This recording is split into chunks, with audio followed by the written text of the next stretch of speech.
Well, hello again. The rust is really beginning to come off this old chassis here. I'm using the brush after it's soaked for several hours. I keep it wet as long as I can, then come out and give it a good scrubbing with the brush, the brush bristles. Now, in the beginning it got a little bit stubborn. It didn't want to come loose, especially in this area here. You can see where all the spots of rust were. The rust is gone, but the spots are still there. Looks like it's got like chicken pox or something. But the rust is gone. It just removed the plating is what it did. But you take one of these little sponges. It's got a one of those Stay Bright type pads on the other side. You can just scrub it down if you want, and that'll help get a lot of that old stuff off too. After you've soaked it for a while, it just helps take that old surface rust right off, and that's what we want, because when we're done here, we're going to go ahead and clean it and spray it, and clean it with water. Spray it up with more brake fluid, and first I'll put some alcohol on the same brush. I'll clean this brush out. We'll take some alcohol, put it in this container, and then I'll scrub it all down with the alcohol, get as much of it out as I can. Then we'll take and spray the contacts, the pins and the contact pins and all of the plugs and the tube sockets with contact cleaner or something like that. Then we'll hit it with brake cleaner, and that should be just about it. It'll be ready for the clear coat. And I want to be able to protect this thing. It cleaned up really good. I'm really surprised. I'm glad the rust is almost gone. Now back to that switch that it appeared to be spring loaded. I couldn't figure out whether it was supposed to be spring loaded, not be spring loaded.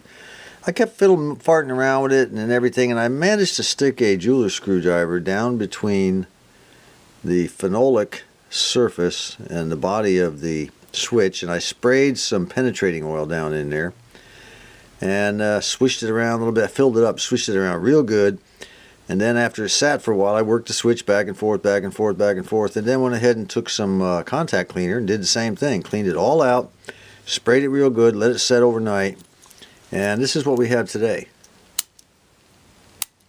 How about them apples, huh? Now let's see if it even works. Let's put it on the meter. The leads are on, and I've hooked it up to my analog meter this time. I like to check out this kind of switch using an analog meter. I just kind of like to see the swing of the needle if it's working. Okay, here we go. We're going to flip the switch. All right.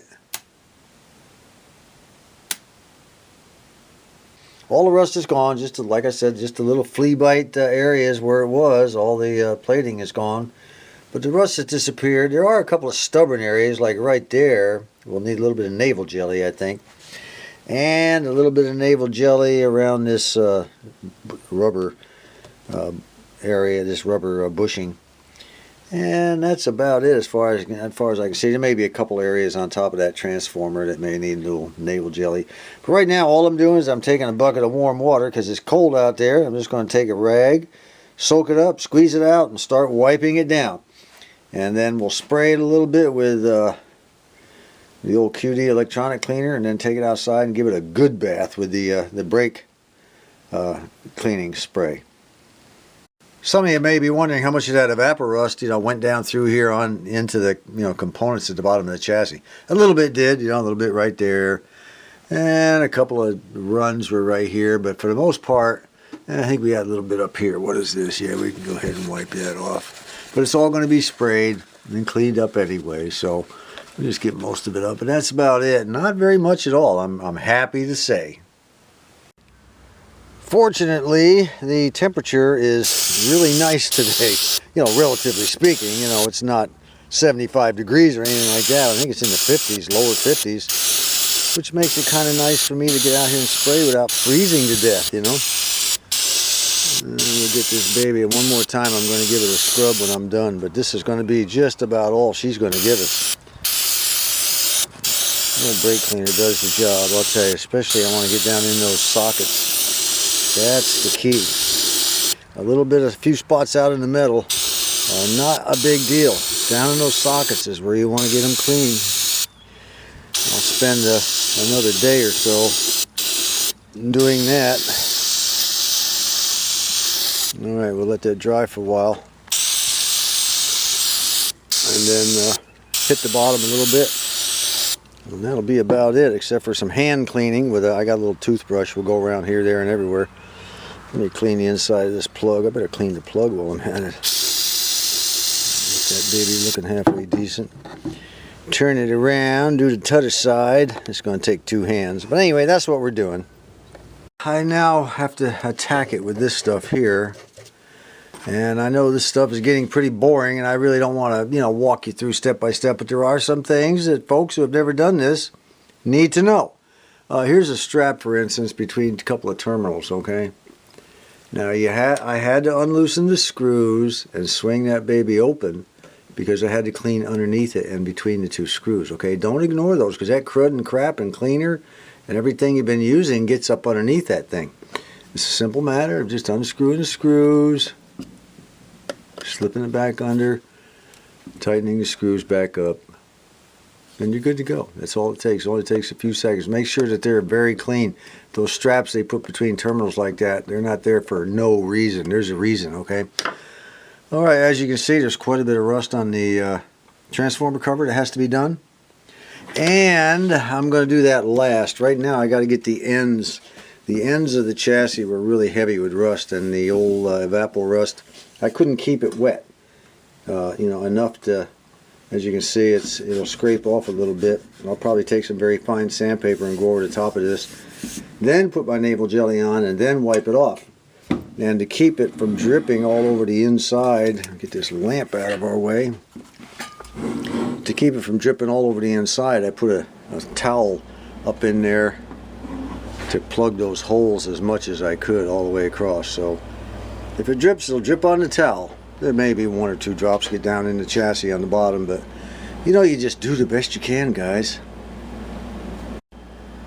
A little bit more here before I get that navel jelly on. I said I was going to sand it down. Well, I am. What I'm doing is I'm wetting it down with a rag, and I'm taking some fine silicon carbide I have and just going back and forth as much as you don't want to use really coarse sandpaper on this. Use the really thin stuff, fine stuff. This is, what is this, this is 800 grit.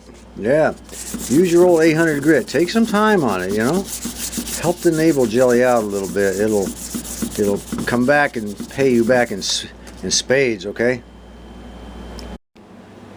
Alright, now we're ready to put the navel jelly on it. It won't have to work so hard. There's plenty of rust still on there. It may not look like it, but I always put it on with a Q-tip.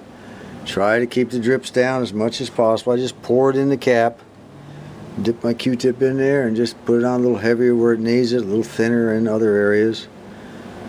The job will get done in 1/10 of the time if you do that. But you don't always have this option. You don't always have the option of getting in there with sandpaper, but I keep repeating it, just do the best you can. I figured, what the heck, I just went ahead and emptied the old navel jelly cap right on top of the transformer. Now that we have it sitting here in this position, why not? Just go ahead and use what's left while the chassis part is soaking. We'll let this soak as well, and then I can go in the house maybe for a few minutes, take a break. Just smear it around there. That's how it's done. Okay, now I'll eventually do all 4 sides, but this kind of give you an idea. This is exactly how I'm going to do it on the other sides. And just smear it around, let her set. And if it needs 2 or 3 coats, it's going to get 2 or 3 coats. If it needs to soak for 5 hours, it's going to soak for 5 hours. We shall see. Let's see what the first soaking does. I'm kind of hoping it's just very light surface rust.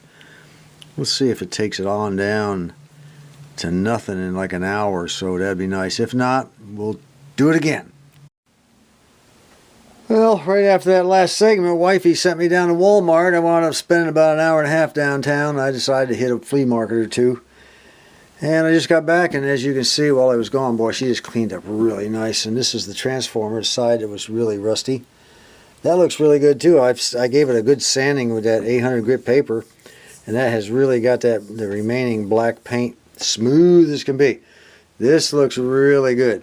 So what we're going to do is we're going to do the same thing to the sides all the way around, and to the sides all the way around on our transformer. Pretty slick, huh? That little bit of sanding really speeds things up and does a great job.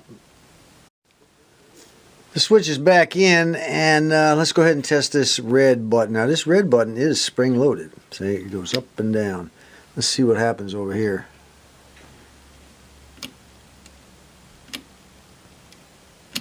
Okay. The problem is it's a little bit touchy. Sometimes it doesn't want to quite work as well as it should, so I think what I better do, I think I'll go ahead and remove it, spray down the side, and clean it up a little bit. Well, it looks like it could use a good cleaning, huh? I'm going to take my little alcohol brush and give that baby a good scrub, and then squirt some of that QD electronic cleaner down in there and kind of loosen it up just a little bit. Stick her back in, we'll be good to go. Let's do it! Alright, that looks a whole lot better. Now let's see if it's still working. I want to double, we sprayed some stuff down in there, cleaned up the contacts, and shined everything up, the threads and all. You want to make sure it's working before you put it back in, otherwise you're going to have to take it all back out again. So let's find out. Let's go ahead and press her.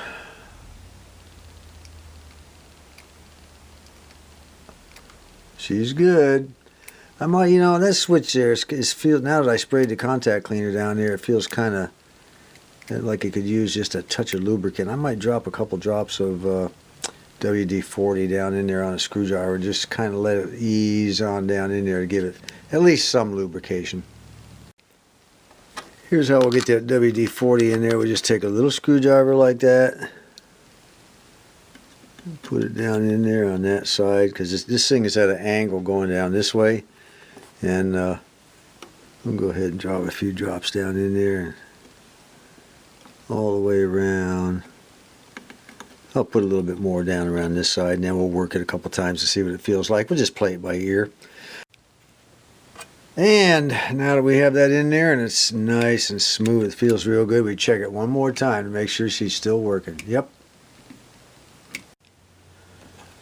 In the last video, I sort of brushed across this little Dumaflaci right here, and I think I showed it in the schematic. It's getting more and more difficult to remember what I've done.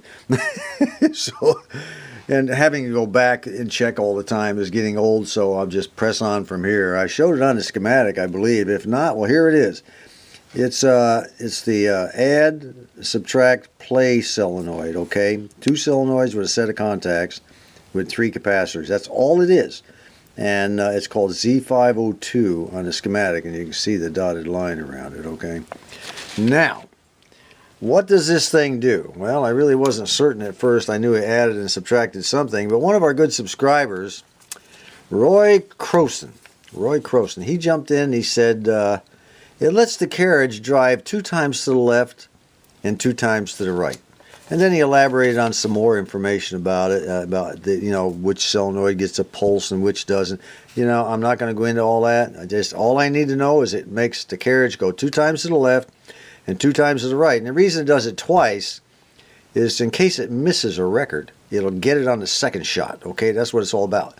And here is a video that was put up by a YouTuber by the name of Laser Snake, and he said his jukebox was having a problem in that it would go ahead and cycle like I just explained, 2 to the right, 2 to the left, but it was not picking up a record. Well, I'm not concerned about whether or not it picked up a record. I just want you to know that this here is what's causing what you're about to see.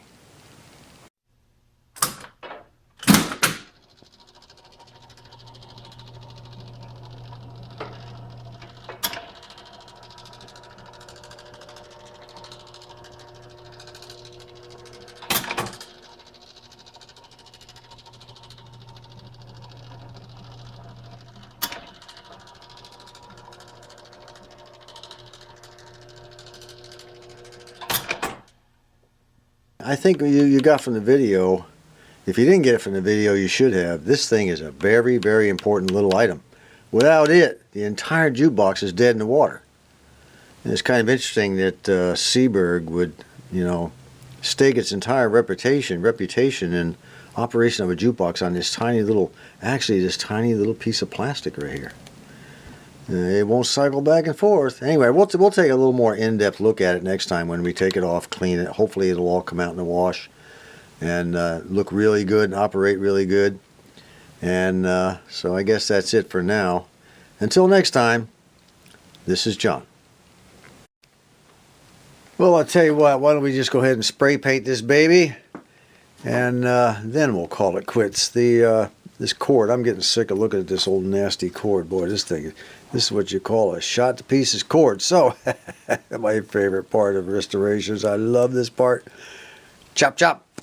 It's gone. It is off of there. Oop, oop, oop. One more. Got to do one more. Yes. All right. Now it's off. All right. Let me go ahead and finish taping this baby up. Well, that's it, ladies and gentlemen. We've got everything clear coated, and our transformer looks real good, painted real nice, looks great. When these things sit on the back of the door, they'll be, put together. There's a plug here that fits into a plug there, and these pins are there for alignment purposes, but they'll be together side by side. And when we swing the door open, this is what we'll see. The backs of the chassis will face the back of the door, and that'll be about it. So, oh well, next time we got to mess around with this also. We gotta do a lot of things. Yeah, we were just loaded full. Tell you what, I'll let you wet your beak a little bit on what we're facing in the next video series after the jukebox is completed.